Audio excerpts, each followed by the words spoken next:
ലഹരി വർജനത്തിനായി പുതിയ WhatsApp number ഒരുക്കി എക്സൈസ് വകുപ്പ്. പൊതുജനങ്ങൾക്ക് പരാതി അറിയിക്കുന്നതിനായി ഏതു സമയത്തും ഇനി എക്സൈസ് കമ്മീഷണർക്ക് വാട്സ്ആപ്പിൽ മെസ്സേജ് അയക്കാം.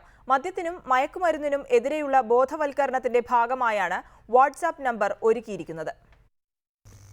എക്സൈസ് കമ്മീഷണറായി ഋഷിരാജ് സിംഗ് ചുമതലയേറ്റ ശേഷം മദ്യത്തിനും മയക്കുമരുന്നിനുമെതിരായുള്ള ബോധവൽക്കരണ പ്രവർത്തനങ്ങൾ ഊർജിതമാക്കിയിരിക്കുകയാണ്. അനധികൃത മദ്യമയക്കുമരുന്ന് വിൽപ്പനകൾക്കെതിരെ കർശന നടപടികൾ എടുക്കുന്നതിന്റെ ഭാഗമായാണ് എക്സൈസ് കമ്മീഷണർക്ക് പുതിയ വാട്സ്ആപ്പ് നമ്പർ നൽകിയിരിക്കുന്നത്. ഇനി മുതൽ 90 61 17 80 00 എന്ന നമ്പർ വഴി പൊതുജനങ്ങളിൽ നിന്നും 24 മണിക്കൂറും പരാതികൾ സ്വീകരിക്കും. വിവരം നൽകുന്നയാളുടെ വിശദാംശങ്ങൾ രഹസ്യമായി സൂക്ഷിക്കാനും വാട്സ്ആപ്പ് നമ്പർ സഹായകരമാകും. ഈ നമ്പർ വന്നാൽ ആളുകൾക്ക് കുറച്ച് കൂടുതൽ ഇൻഫോർമേഷൻ തരാൻ അവസരം കിട്ടും.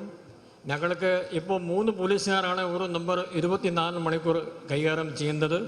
ഈ നമ്പർ കിട്ടിയാൽ ചിലപ്പോൾ വേറെ 2-3 പോലീസുകാർ ഈ നമ്പറിൽ നേരിടാൻ വേണ്ടിയും ഞങ്ങൾക്ക് ഏർപ്പാട് ചെയ്തിട്ട് അതിന് ഇന്ന് മുതൽ ആ പ്രവർത്തനം ഞങ്ങൾ തുടങ്ങാൻ ഉദ്ദേശിക്കുന്നു.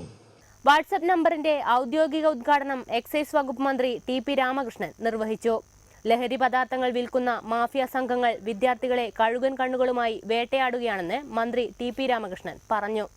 മദ്യത്തിന്റെയും മയക്കുമരുന്നിന്റെയും വഴികളിലൂടെ സഞ്ചരിപ്പിച്ച് നിഷ്ക്രിയമാക്കുന്നതിനു വേണ്ടിയുള്ള അതുവഴി നമ്മുടെ സമൂഹത്തെ ഭാവിയുടെ പ്രതീക്ഷകളിൽ നിന്ന് തകർത്ത് കളയാൻ ഇടവരുത്തുന്ന ഏതോ ചില ഗൂഢശക്തികൾ കേരളത്തിൽ പ്രവർത്തിക്കുന്നു എന്ന് തന്നെ നാം തിരിച്ചറിയണം.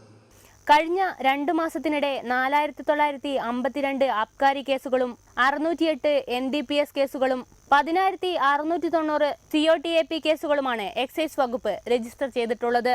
റിപ്പോർട്ടർ, തിരുവനന്തപുരം.